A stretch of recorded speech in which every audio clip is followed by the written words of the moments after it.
छोटी सी उम्र के अंदर शादी से पहले ही वो अपना सब कुछ लुटा बैठते हैं, शादी से पहले ही वो अपना सब कुछ तबाह और बर्बाद कर देते हैं। इसलिए कि आज पूरी दुनिया के अंदर फिल्म कोई भी हो, कोई भी फिल्म हो, हर फिल्म का उन्वान है उरियानियत, नंगापन, माँ बाप से बगावत, नाजायज और हराम ताल्लुकात, और उसको मोहब्बत का नाम दिया गया है, उसको प्यार का नाम दिया गया है। एक बात अर्ज करना चाहता हूँ, मेरे आका सल्लल्लाहु अलैहि वसल्लम के दीवानों, अगर समातों पर बार लगे मेरा जुमला तो मुझे माफ कर देना, इसलिए कि ये बात मैं इस जुमले के बगैर नहीं कह सकता। अल्लाह अल्लाह, लोगों ने नाजायज ताल्लुकात को मोहब्बत का नाम दिया, ज़िना को मोहब्बत का नाम दिया, माँ बाप के साथ बगावत को मोहब्बत का नाम दिया, माशरे के साथ बगावत को मोहब्बत का नाम दिया। मुझे बताओ, अगर कोई पेशाब को ये कहकर पेश करे कि ये शरबत है, तो मुझे बताओ पेशाब को शरबत कह देने से क्या पेशाब कभी शरबत हो सकता है? हरगिज़ नहीं। जैसे पेशाब कभी शरबत नहीं हो सकता, जैसे पेशाब कभी पाक नहीं हो सकता, वैसे ये जो फिल्मों के अंदर नाजायज ताल्लुकात को मोहब्बत का नाम दिया जा रहा है, ये कभी मोहब्बत नहीं हो सकती। ये मोहब्बत के नाम पे धब्बा है, ये मोहब्बत के नाम पे बगावत है, ये मोहब्बत के नाम पे जराइम है, ये मोहब्बत के नाम पे गुनाह है। आओ मैं तुम्हें बताऊं, ये मोहब्बत नहीं है जो फिल्म वाले सिखा रहे हैं, मोहब्बत वो है जो बिलाल हबशी ने किया था, वो है जो उवैस करनी ने किया था, मोहब्बत वो है जो सुहैब रूमी ने किया था, मोहब्बत वो है जो सिद्दीक़ अकबर ने किया था। मोहब्बत ज़िना नहीं सिखाती, मोहब्बत महबूब की मोहब्बत के अंदर शहादत का जज्बा। नारे तकबीर, नारे रिसालत, मोहब्बते मुस्तफा, मोहब्बते अहले बैते मुस्तफा, मसलके आला हज़रत, इस्लाहे मुआशरा कॉन्फ्रेंस, इश्क मोहब्बत, इश्क मोहब्बत। और सुन लो, मोहब्बत बदनाम नहीं करती, मोहब्बत बदनामों को नेक नाम कर देती है। मैं तो अपने जवान नौजवानों से कहता हूँ, चाहे वो लड़कियां हो या लड़के, इन हीरो हीरोइन की तरह नाजायज कामों में फंसकर अपनी आबरू को दांव पे न लगाओ। आओ, तुम कौन सी मोहब्बत की तरफ जा रहे हो? अगर ओपन हो जाए तो गली में इज्जत के साथ चलने के काबिल न रहो, अच्छे रिश्ते तुम्हें ना आए, घर में इज्जत के साथ न रहो, भाभी ताना दे, भाई ताना दे, माँ ताना दे, बाप ताना दे, कौन सी मोहब्बत की तरफ जा रहे हो? ओपन हो जाए तो जलील हो जाओ, और अगर छुपा लो तो घुट घुट के मरो। छुपा लो तो फिर कभी रेल की पटरियों पे कटो, छुपा लो तो फिर कभी कुओं में जब वो छलांग लगाकर खुदकुशी करो, छुपा लो तो कभी अल्लाह अकबर पानी में डूब करके मरो, छुपा लो कभी जहर पी के मरो। ये कोई मोहब्बत है जो जान ले ले? आओ हम उस मोहब्बत की बात करें। अगर बताओ तो बताने वाला बिलाल बन जाता है, और अगर छुपा लो तो छुपाने वाला उवैस बन जाता है। जिंदाबाद जिंदाबाद जिंदाबाद। उस मोहब्बत की तरफ आए। इसलिए कुरान को जाके कह रहा है, शादी से पहले पाक दामन रहो, नाजायज ताल्लुकात पैदा न करो। इसलिए कि हर काम का अल्लाह के यहाँ एक वक्त है। यहाँ मैं बात, इसलिए कि मुझे जो उन्वान दिया गया है उसी पर मैं चलना चाहता हूँ। शादी ब्याह से मुतालिक मुझे हुक्म है कि मैं उस पर गुफ्तगू करूँ, तो उस पर मैं गुफ्तगू कर रहा हूँ। एक खास बात, कभी लड़का और लड़की के दरमियान मंगनी हो जाए, मंगनी इस्लाम में बस इतनी ही है कि इसका ऐलान हो जाए कि इसका रिश्ता इसके साथ तय हो गया, इसी का नाम मंगनी। इससे ज्यादा को मंगनी नहीं कहते, और इससे ज्यादा मंगनी है भी नहीं। और ये ऐलान क्यों होता? इसलिए ऐलान हो जाता है ताकि अब लड़की को कोई और रिश्ता ना आए और लड़के को कोई रिश्ता ना आए। इसलिए कि जिसकी मंगनी हो जाए, जो जिसकी किसी के साथ वाबस्ता हो जाए, अब कोई रिश्ता ले जाएगा मालूम होने के बाद भी तो अल्लाह रसूल की उस पर लानत है, नहीं ले जा सकता। तो अनजाने में ले जाएगा तो कहीं मातूब ना हो जाए, इसलिए ऐलान हो रहा है कि भाई रिश्ता तय हो गया है, अब कोई रिश्ता न लाए। लेकिन बुरा हो फिल्मी सीरियलों का, अब तो हमारे यहाँ भी मुसलमानों के यहाँ मंगनी के मौके पे अंगूठियों का तबादला होता है, और हाथ में हाथ एक दूसरे के लेकर के, इधर दूल्हे के रिश्तेदार, इधर दुल्हन के रिश्तेदार, बेगैरत दोनों। मेरे जुमले तल्ख लगे तो माफ कर देना, एक दूसरे का दूसरे को अंगूठी पहनाते हैं। ये हमारे यहाँ की मंगनी नहीं है, हमारे यहाँ की ये मंगनी नहीं है, ये बेगैरती है। जिस तरीके से और लड़के इस लड़की के लिए अजनबी है, मंगनी होने के बाद वो लड़का भी उसके लिए वैसा ही अजनबी है जैसे और लड़के अजनबी हैं।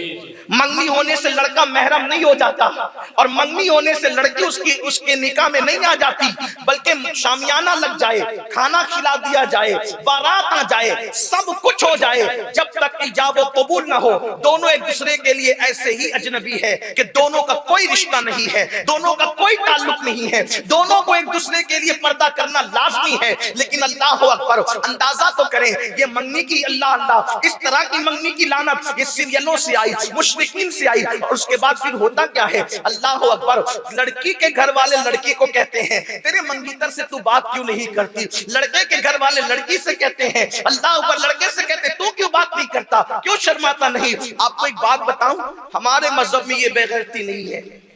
शादी से पहले मंगीतर लड़की से बात नहीं कर सकता, जो फोन पर लंबी लंबी बातों की एक किस्से है ना, इसलिए कि जो तलाक की लानत जो फैल रही है उसकी सबसे बड़ी वजह मंगनी के बाद के रिश्ते हैं। क्योंकि मंगनी के बाद तो वो सब कुछ हो जाता है जो शादी के बाद होना है, फिर शादी के बाद कोई नई चीज नहीं मिलती, इसलिए फिर तलखियां पैदा होती है। और हमारे बुजुर्गों ने कहा शादी से पहले की जो मोहब्बत है वो मोहब्बत नहीं बल्कि नफसानियत है, और वो मिन जानिब शैतान है, और शादी के बाद की मोहब्बत मिन जानिब रहमान है। शैतानी जज्बे हमेशा नहीं रहते, रहमान की तरफ से जो मोहब्बत होती है वो हमेशा रहती है। इसीलिए हम पहले अपने जवानों को देखें, जो हमारे बाप दादा परदादा थे, वो शादी के बाद मोहब्बत करते थे, शादी से पहले नहीं। इसलिए बदन पे झुर्रियां पड़ जाती थी तो भी बूढ़ा और बूढ़ी में मोहब्बत बाकी रहती थी। आज तो जवानी ही में मोहब्बत खत्म हो जाती है, तू मैं शुरू हो जाती है। मैं लोगों से कहता हूं, लोग हमें क्या मोहब्बत सिखाएंगे। हमने बीवी से जो प्यार किया है, एक तारीख है इसकी, हमने बीवी से जो प्यार किया, जिनके खुद के घर सलामत नहीं है, वो अपने शीशों के घर में बैठ के हमारे मिट्टी के घरों पे पत्थर फेंकते हैं और हमें सिखाते मुसलमान प्यार नहीं करता। अरे तुझे क्या पता मुसलमान कितना प्यार करता है। अगर तुम्हारे यहाँ कोई तारीख हो तो बताओ। हमारे यहाँ मियां बीवी की मोहब्बत की दास्तान इस कदर है कि लोग तो जीते जी छोड़ देते हैं, हम तो मरने के बाद भी अपनी बीवियों से प्यार करते हैं। बीवी जिंदा हो, बीवी जिंदा हो तो उसके रुखसार के दिल पर समरकंद और बुखारा जैसे शहर बसाए जाते हैं, और बीवी मर जाए तो उसकी याद में ताजमहल जैसी इमारत बनाई जाती है। नारे तकबीर, नारे रिसालत, फैज़ाने गौसे आज़म, फैज़ाने उर्से मुक़द्दस, इस्लाहे मुआशरा कॉन्फ्रेंस, पैगामे मज़हब इस्लाम, नारे तकबीर। बीवी के रुखसार के दिल की बरकतें समरकंद और बुखारा है। क्या बात है। और बीवी के बाद, वो भी मरने के बाद, ताजमहल बीवी की मोहब्बत के निशान, जिस पर आज भी हिंदुस्तान के हजारों घर पल सकते हैं। जी सही बात। हजारों हिंदुस्तानी जिसके टुकड़ों में पल सकते हैं, वो ताजमहल, वो किसी बीवी की मोहब्बत की निशानी है। वो किसी बीवी की, अब हमसे ज्यादा कौन प्यार करेगा। और एक बात आपको बताऊं, एक बात आपको बताऊं और खूबसूरत बात। आपने कहा ये तो आपने बात कह दी, एक बादशाह ने किया, मैंने कहा नबी ने भी किया। अहले इल्म की तवज्जो चाहता हूं सबक सुनाने के लिए। बादशाह का फेल हमारे लिए मुमकिन है काबिले दलील ना हो, काबिले तारीफ ना हो, लेकिन वो बादशाह इतना इज्जत वाला है। बहरहाल अगर बादशाह की बात समझ में नहीं आती तो मेरे आइए नबी की बात भी जरा देखें। देखो इब्राहीम अलैहिस्सलाम अपनी मुकद्दस बीवी सैयदा हाजरा को वादी गैर ज़ी ज़रा में छोड़ आते हैं और फिर देखते भी नहीं, अल्लाह के हुक्म से चले जाते हैं, बीवी पीछे पीछे। अगर यहाँ बीवियां भी मौजूद है तो वो भी जरा देखें बीवी का रोल क्या होना चाहिए। बीवी पीछे पीछे, मेरे सरताज छोड़ के कहां जा रहे हैं? कोई गलती हुई, कोई कोताही हुई, कोई तकलीफ पहुंचा दी आपको? कोई जवाब न दिया। क्यों? इसलिए कि सवाल जवाब का सिलसिला रहेगा तो बीवी की मोहब्बत पैरों की जंजीर बन जाएगी, अल्लाह की मोहब्बतों में रुकावट बन जाएगी। इसलिए न पीछे देखते हैं ना कुछ बोलते हैं, आखिर बीवी ही कहती है। क्या ये अल्लाह का हुक्म है? सैयदा हाजरा कहती क्या ये अल्लाह का हुक्म है? इब्राहिम अलैहिस्सलाम सिर्फ कह देते हाँ। क्या यकीन था उस खातून को? फरमाया अगर अल्लाह का हुक्म है, मेरा अल्लाह मेरे लिए काफी है। बैठ गई। कहां? कुरान उसको वादी गैर जी जरा कहता है। ना आदम ना आदमजाद, ना परिंदा ना जानवर, कुछ नहीं, ना दरिंदा परिंदा, कुछ नहीं। एक खातून शीरखार शहजादे को लेकर के बैठ गई। फिर उसके बाद क्या हुआ? पानी निकला और वो सारा कुछ पूरी दास्तान उसकी तरफ नहीं जाता। फिर क्या हुआ? आबादी हुई, काबा बना। काबा बना कि नहीं बना? अब यहां पहुंचकर एक आशिक उसको यूं बयान करता है, अगर शौहर बीवी का वफादार हो जाए, अगर शौहर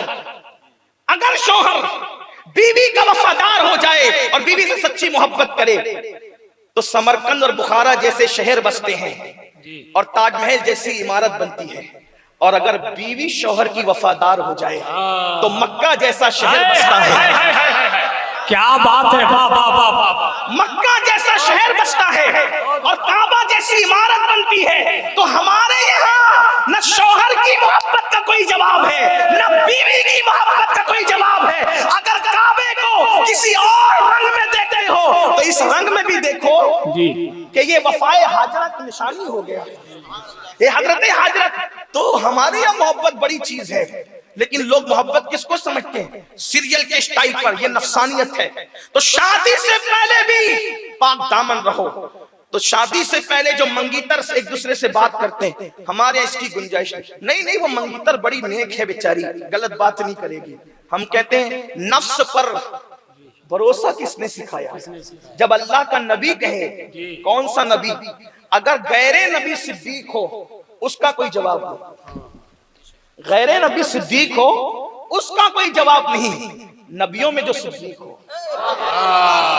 हजरत यूसुफ अलैहिस्सलाम यूसुफ सिद्दीक के लक़ब से पुकारे गए। आपका लक़ब है यूसुफ सिद्दीक। सिद्दीक का फर्क है, देखो, एक है सादिक और एक है सिद्दीक। सादिक उसे कहते हैं जो ऐन वाक़े के मुताबिक गुफ्तगू करे।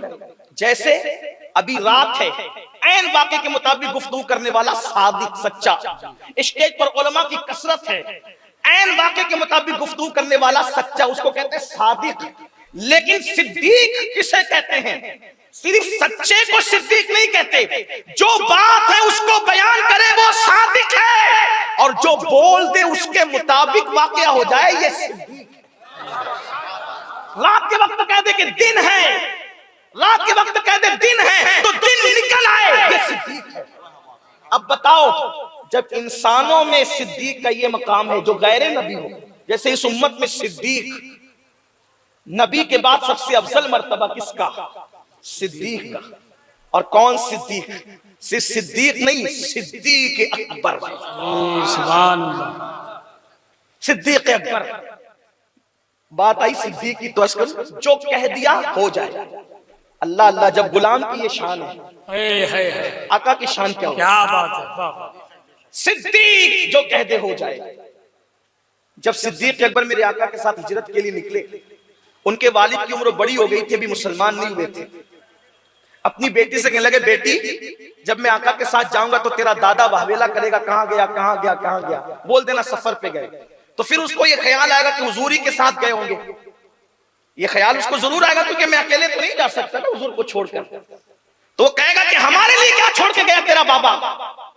तो चूंकि घर में सिद्दीक ने ऐसा माहौल बनाया था कि झूठ ना हो, और बेटी एक काम करना, कुछ बोलना मत, कुछ बोलना मत। ये मैं एक थैली के अंदर कंकरियां भर जाता हूं, सिर्फ उसके सामने रख देना का ये छोड़ के गया है तो तेरा दादा नाबीना।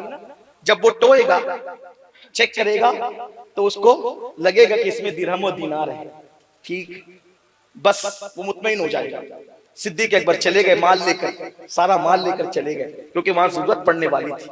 क्या कुर्बानी है सिद्दीक अकबर की, अल्लाह अकबर।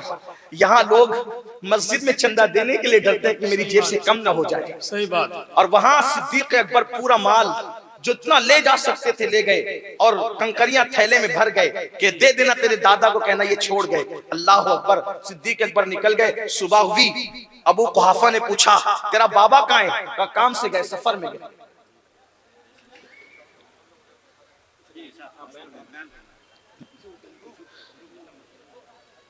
तेरा बाबा कहाँ गया?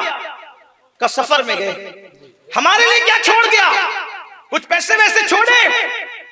हजरत अस्मा बिनते अबू बकर सिद्दीक की सिद्दीका बेटी ने वो रख दी थैली, का ये छोड़ के गए। नाबीना हो चुके थे अबू कुहाफा। जैसे ही टटोला, का इसमें क्या है? इसमें क्या है? अब परेशान होती है कि क्या बोलूं, इसलिए कि घर का माहौल था, झूठ नहीं बोलते थे। क्या माहौल था घर का? वहां घर की औरत झूठ नहीं बोलती है। जी बेशक। अल्लाह अकबर। और यहाँ अल्लाह अकबर, दीन के नाम पर गुंबदों मीनार के करीब लोग झूठ बोलते हैं। अल्लाह। मजहब के नाम पे लोग झूठ बोलते हैं। क्या हालात हो गए हैं। अल्लाह अकबर। तो सिद्दीका बिन्त सिद्दीक ने कहा क्या बोलूं? आखिरकार सोचा अगर बोलती नहीं तो वावेला करेंगे, कहीं इनके वावेले से हुजूर को पकड़ा ना दिया जाए, हुजूर की जान पे ना बना जाए। फौरन ज़बान से निकला इसमें पैसे नहीं तो और क्या हो सकता है। बस सिद्दीका का कहना था कि कुदरत की गैरत को गवारा न हुआ कि जिसने कभी झूठ ना बोला हो, महबूब की जान के लिए उसकी जबान से बात निकल गई और फिर उसमें जो है वो ठेकरियां रह जाए। जब उस थैले को खोला गया तो सिद्दीका के कहने पर अल्लाह ने उसको दिरहम और दीनार में तब्दील फरमाया।